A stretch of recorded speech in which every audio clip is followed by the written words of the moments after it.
Always remember this. It's your choice to be the king.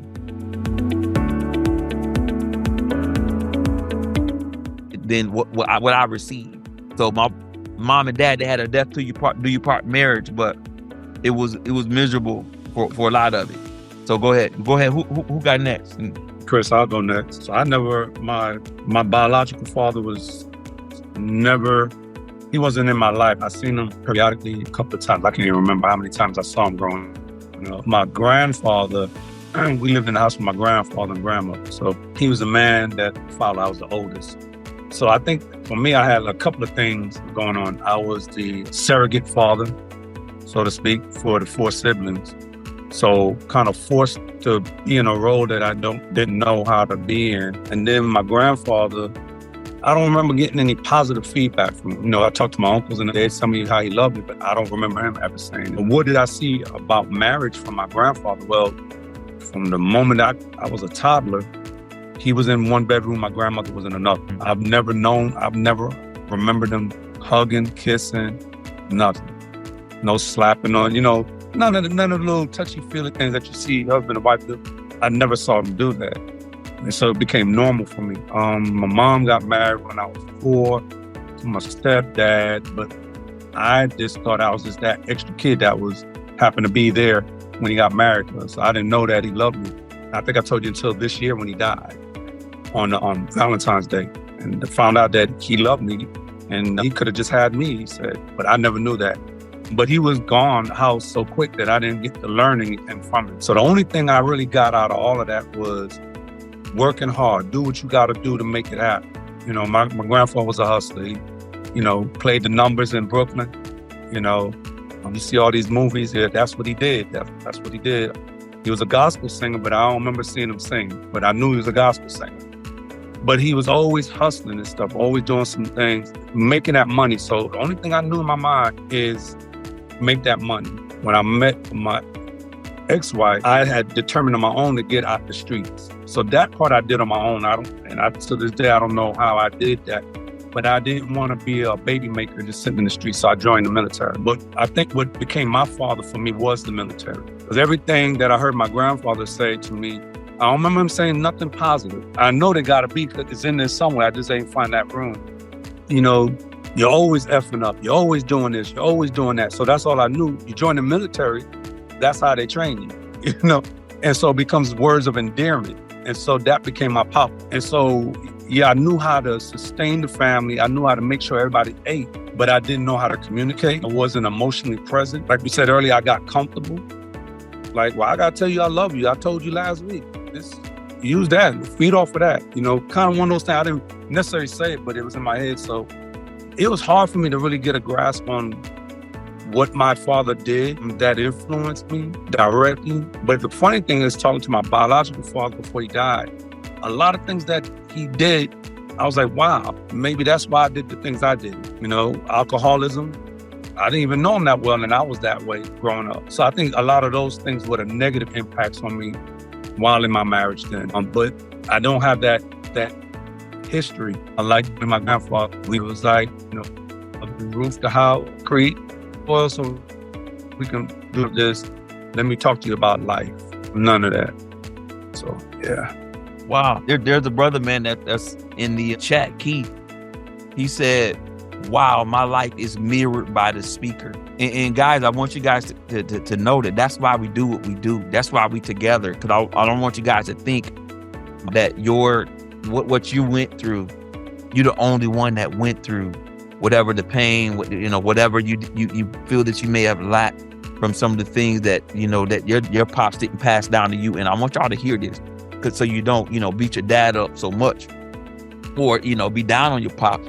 He passed to you what he had in him and what was passed to him. I want y'all to hear that. My dad's dad got divorced when they were older. So for me to see a dad that had a to death do you part marriage, that was big for him. And his promise to us as his kids was, it stops with me. And I knew what that meant. So he passed to us what he had in him. So if you would just make sure you give your dad that grace, that same grace that you want to receive, you know, from your kids and your wife as you grow, okay? Because but that's why we're here and we do what we do every week on this Platinum Pursuit. And that's why we even dig deeper with the VIP portion, because I want you guys to know that you're not alone in this. And the word says we overcome by the word of our testimony, our story, and the blood of the Lamb that brought us through that test so that we can be victorious, you guys. So I'm really excited that those of you who have chosen to chime in, real talk, really excited that you guys are here with us tonight. So we're gonna go to the next portion, because we looked at so far. You gotta identify the kid in you, identify that joker, man. Make sure that you know him intimately so you can identify him when he rises up, and you can able. And that's why we teach Platinum Marriage Habits, so that you guys can know how to install something new. Just like in a computer, it's like having a computer. If you have only one program installed, and it is gonna run that program until you install a new program on your phone. The different apps that you have on your phone can only do so much. But when you put a different app on it, it can do even more. And sometimes you gotta delete some apps. Is that right? Because those you're not using them, they're not useful to you in this season. Same thing with our behaviors. Same thing with the different decisions that we made in our patterns. We got to identify those things, you guys. And those things that may have been passed down, those things that you may be unknowingly just doing the program. You just your default. Oh, this is just who I am. Yeah. But you can install something new. Right? It's only going to take you about 90 days to have a whole new lifestyle. About 66 days, right? For you to actually start really honing in on a new habit. You see what I'm saying? So at the end of the day, you guys, it's like 28 to just like, okay, I'm serious, which is the habit is popping. 66, okay, this probably gonna be a habit. 90, man, we rolling in a new lifestyle. We got a new program now. So that's why we walk with husbands. That's why it's a 12-week we walk with you guys. So, and that's why I'm glad you guys are here tonight. So let's go to the next portion. You guys. And also next week, we're going to be doing How Kings Communicate. We're going to be doing How Kings Communicate. It's going to be a 5-day challenge. So if you guys want to know a little bit more about that, just go ahead and put it in the chat. I can send you information. Put in the chat a 1. Just put a 1 in the chat, and I know what you're asking about. This one, we're going to be talking about a different king. We're going to be digging into King David on this portion, okay? So King David, we already talked about King Saul. And the first point that we made before, we got on, we talked about identify the kid. You got to identify the kid in you, because the kid is there to kill and to steal and destroy. That's the enemy, John 10:10, verse 8. You hear me? That's the kid in you, which is sin. The sin that so easily besets us is trying to kill and to steal and destroy us. And I call that, we identify that here in Platinum Standard Husbands as the kid, because he's immature, he's very emotional, he's emotionally driven, but he's not spiritually led, okay? So let me move on now. I'm going to go to the king, the second king. The first king we talked about was Saul. The second king we're going to talk about is David, because David was Platinum Standard number 1, which is being a man that's after God's heart. But let's look at David. 21, let's go. Let's move on to another king. All right, so we talked about the kid. Let's move on to the king. All right, another king. Now, here's the beautiful part about this scripture I'm about to read here. We're going to be going to another king. We talked about Saul. Now we're going to move on to David. All right, David, man after God's heart. Let's dig in. This is in 1 Samuel 30, chapter 30, verses 6 through 8. Go ahead and somebody put that in the chat for me. 1 Samuel chapter 30, verses 6 through 8. All right, king of the kid. David was greatly distressed because the men were talking of stoning him. Each one was bitter in spirit because of his sons and daughters. At this time, they had taken their sons and daughters. All right, they had there was Amalekites. I want you to hear me. The Amalekites, I should say, they came in and they took their sons and daughters out of Ziklag. I want y'all to hear me. What I'm saying, it matters. All right, it matters. I'm gonna come back to that. But they took their sons and daughters. Is that right? But David found strength. Listen to this. David found strength in the Lord, his God. It didn't say somebody else's God. The Lord, his God. He had a relationship with God for himself. You hear me? He had a relationship for himself. You hear me? Then David said to Abiathar, the priest, the son of Amalek, bring me now the ephod was a garment that the priests wore when they sought the Lord and sought a word from the Lord and sought to worship the Lord. It was all right. Now, he wanted the ephod because he wanted to seek the face of the Lord, because he was in a very high stressful moment, a high distressed moment. Is that right? Also, he said to Ahimelech to bring him the ephod because he wanted to make sure that he was in proper garment and worship the Lord. So that inquired the Lord. That's what kings do. Kings inquire the Lord. They don't just go out and make willy-nilly decisions, man. In all your ways, acknowledge him, the king, and he'll direct your path. So that's what David is doing. He's showing us, giving us a perfect example of what to do when the pressure is on. His family is gone. His children are gone, right?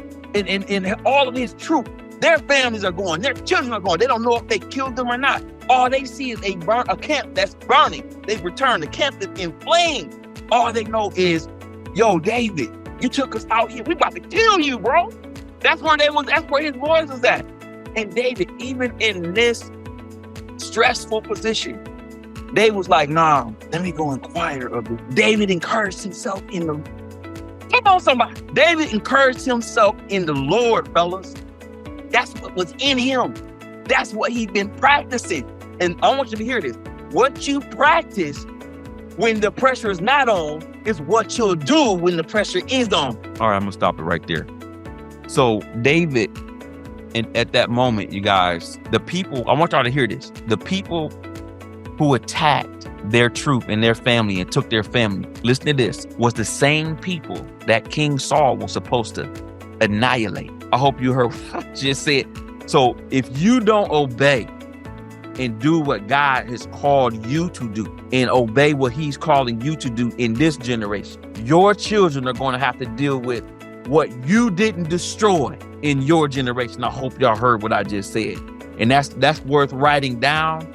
That's worth getting in your spirit and really just taking to God and saying, asking him to identify, as David has identified before, creating me a clean heart, God, renewing me a right spirit. Ask God to identify in you and to you what he's called you to destroy.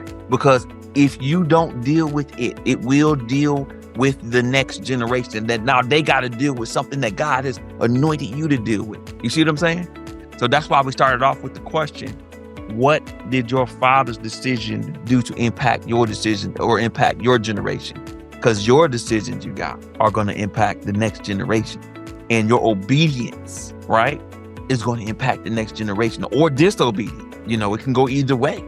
So I want you guys to be in a position to be thinking like generational blessings and not passing down what we've heard all our lives, generational curses. Forget that. Choose to be the generational blessing in your family. So my question to you guys is this, just kind of looking at King David. These cats were ready to kill him. I'm talking about he was some of the baddest warriors in the land. They've been taking folks out, right? But now the people that King Saul was supposed to destroy came and burnt up their camp, took their wives, took their children. They don't know what's going on. So now these boys are ready to get with David right now. But my question to you guys is this. Listen to this. Where did David run to? What did David do? His response was to run to the Lord. His response was to run to the Lord. So let's ask this question. Let me see. Lewis said, what did he say? When God shows you what to destroy in your life, it is vitally important that in obedience, you do exactly what the Lord commands. Amen. And his generation won't have to face those things. Come on, Lewis, put some meat on that, man. Come on, Minister Lewis. Share with them like what the severity of what you just shared, you know, in that post. I mean, I can say we see it on the news every day. You know, down here in Columbus, Georgia area. We see it every day in Atlanta. We see it in New York, but bringing it home, we see it in our families. And we know we can't control everything, but there's some things that God has, as you're saying, has given us as kings that we are responsible for destroying, and we can't be passive about it. You know, like how you talk to your wife, you may think about, you know, like, it don't matter. They, you know, that ain't gonna do nothing. But as a child, you know, me being a mental health counselor, I know that as children grow up and develop, they watching you. It may not be the exact word, but they watching how you interact. And that thing, you're building highways in their head. And so when they grow up, they think it's okay to say that. I was watching a movie earlier today, and a guy was giving a joke, and he was saying how, you know, kid was sitting at the table, they never cursed anything. The kid was like, I called it the D ham. And she said, well, that's not a curse word because we got it from the dam. And it was the ham from the, okay. And so when he said that, the funny thing about it, the other kid said, well, give me the other blankety blank, something else, which was a totally curse word. And so, but I'm wondering in my head, like, he learned that from somewhere. And we got to be careful the things that we laugh at. I watch the generation now, and, you know, just how they dress the kids and how we teach them and what they say. We don't understand we're perpetuating things for the enemy to enter in and do what he wants to do. And that's why I think it's so important. If God tells us to stop doing this, it's going to kill our pride, but it's okay. It ain't going to kill us. And I really firmly believe that, especially now on this side. You know, with me being transparent, you know, it's a hard thing getting back with my son.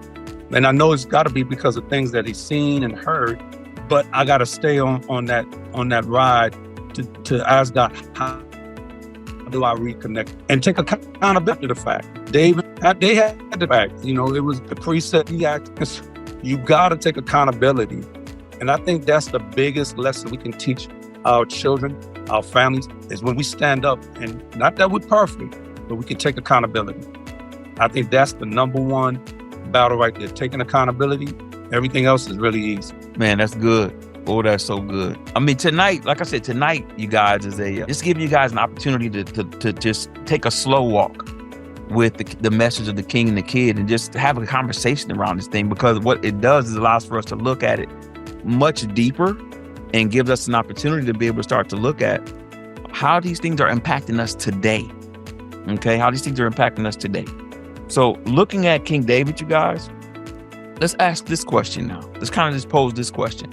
How do you want your decisions to impact the future generations of your family? Let's dig into that, because once we start answering that question, that should guide our decisions on a daily basis.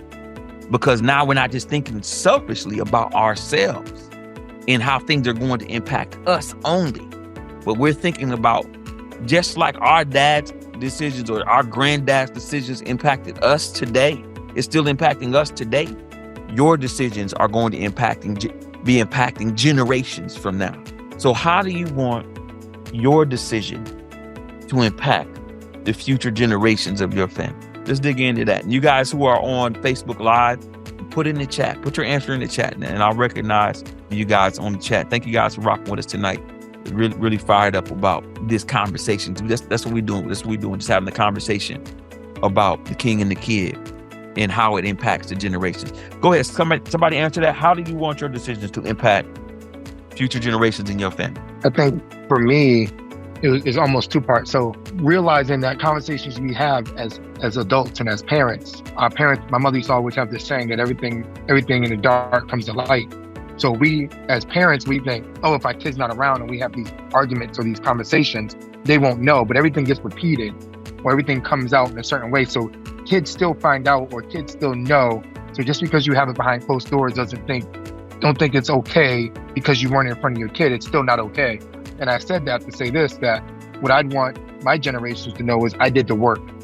I did the work to change my behavior. I did the work to seek God and to seek what God put out for me, what my path was, and to change the dynamic of my family by doing what was right, living through God's truth, and treating my wife in a manner that anyone in my family can look back and be like, that's the example. So I think for me, I'd want to be the example, not another story to tell at a family barbecue. Amen. You did the work. Come on now. I love that. You did the work. You want your generation to know you did the work. You sought God and were the example for your family of what obeying God looks like. I love that. Love that. And man, that's some straight up PSB, baby. That's that king energy, baby. Come on now. Let's go. You did the work. Who got next? Who got next? Let's keep this rolling. How do you want your decisions to impact the future generations in your family?